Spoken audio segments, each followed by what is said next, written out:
The tragedy of Sporus, Nero's living shadow. Imagine this. It's 67 AD. You're walking through the streets of ancient Rome, and suddenly, you witness a scene that freezes you in place. The emperor himself, Nero, is walking down the avenue with his new wife, a stunning woman adorned in silks and jewels. But whispers ripple through the crowd, because everyone knows the terrifying truth. That woman standing beside the most powerful man in the world was once a boy named Sporus. And what Nero did to him would become one of the most horrifying examples of psychological and physical abuse in all of history.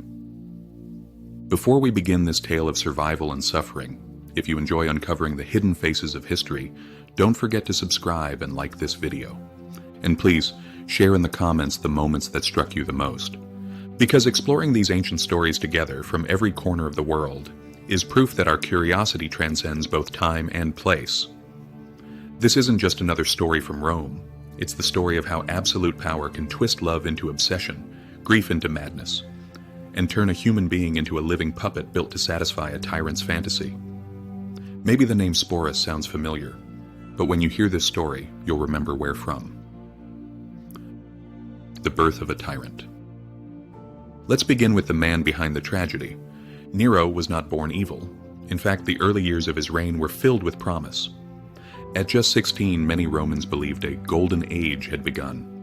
He lowered taxes, sponsored public games, even performed in theater plays before the people. But true power corrupts even the brightest minds, and by 65 AD, something in Nero's mind had broken. Irreversibly. Maybe it was paranoia, born from the enemies who all wished to take his place. Maybe it was the loneliness of living in a world where no one dared to say, "You're wrong." Or maybe it was the result of his obsession with the only person he ever claimed to love, Poppaea Sabina. Poppaea, beauty, power, and death. Poppaea. Sabina was everything Nero desired. Beautiful beyond words, intelligent, ambitious, and dangerously charming. But she wasn't just a pretty face. Her political instincts made her both a powerful ally and a deadly rival. When Nero first saw her, he was already married to Octavia, daughter of the previous emperor. It was a cold, loveless political marriage.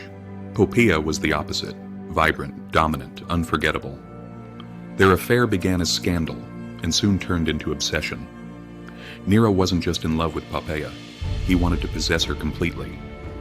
He couldn't bear the thought of another man even looking at her. He surrounded her with guards disguised as protectors and showered her with fortune, jewels from India, silk from China, perfumes from Arabia.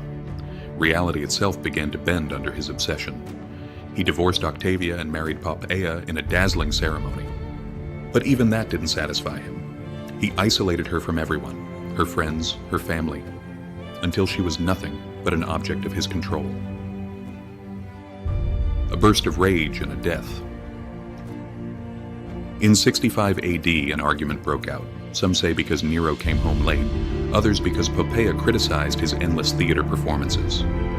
She was pregnant and had grown tired of the emperor's madness. In a sudden fit of rage, Nero struck her. Some say once, others say repeatedly. And Poppaea fell to the floor, lifeless, along with her unborn child. When he realized what he had done, the most powerful man in the world became a murderer. He collapsed over her body, crying, screaming, begging the doctors to save her. He offered them fortunes, threatened them with death. But it was useless.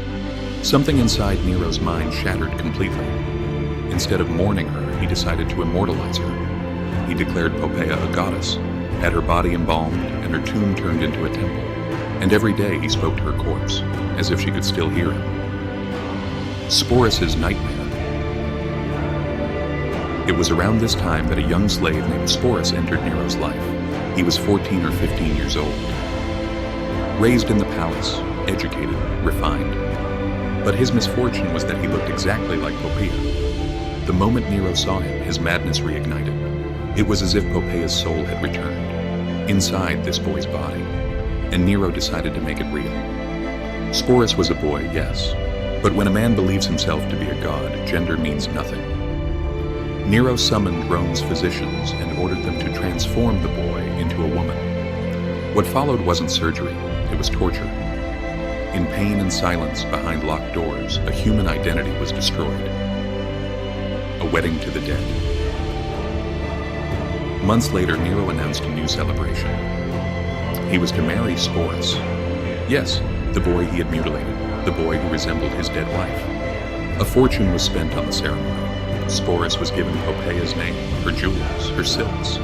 He was trained to walk, speak, and smile like her. The same hairstyles, the same perfumes, the same dresses. And then, before thousands of witnesses, the Emperor of Rome married a child who looked like his dead wife. The ceremony was magnificent, but the air was thick with horror, not holiness. Nero treated Sporus as his empress, but inside those palace walls, every moment erased another piece of the young man's soul. Nero spoke to him as if he was Poppaea, telling him stories from their past, expecting him to answer in character. Sporus, trapped and terrified, learned to survive by becoming part of the madness. The end and a faint freedom. The nightmare lasted 2 years. Even when Nero traveled to Greece to perform as an artist, Sporus followed, his empress in tow. But in 68 AD, Rome finally rose up. The Senate declared Nero a public enemy. He fled the city with only a few followers, and Sporus among them. Nero eventually took his own life, but for Sporus, the horror wasn't over. Every new emperor wanted him. As a twisted trophy, a reminder of Rome's fallen tyrant, they dressed him in women's clothes, called him Poppaea. Finally, Emperor Vitellius planned to humiliate him publicly, to reenact a mythological scene before the crowd. Rather than endure one last degradation, Sporus chose death. He is said to have taken poison, ending his life before the spectacle could begin. He was barely 20. A remembrance. Sporus' story is not just about Rome's madness. It's about the limits of the human spirit. Nero's obsession destroyed a life. But in choosing his own death, Sporus reclaimed the only thing that had been stolen from him for years: his will. To remember, Sporus is not just to recall an ancient tragedy, but to honor the final spark of human dignity. Because behind every empire's grandeur, there are forgotten lives that whisper through the ages, and even after 2,000 years, their echoes still reach us.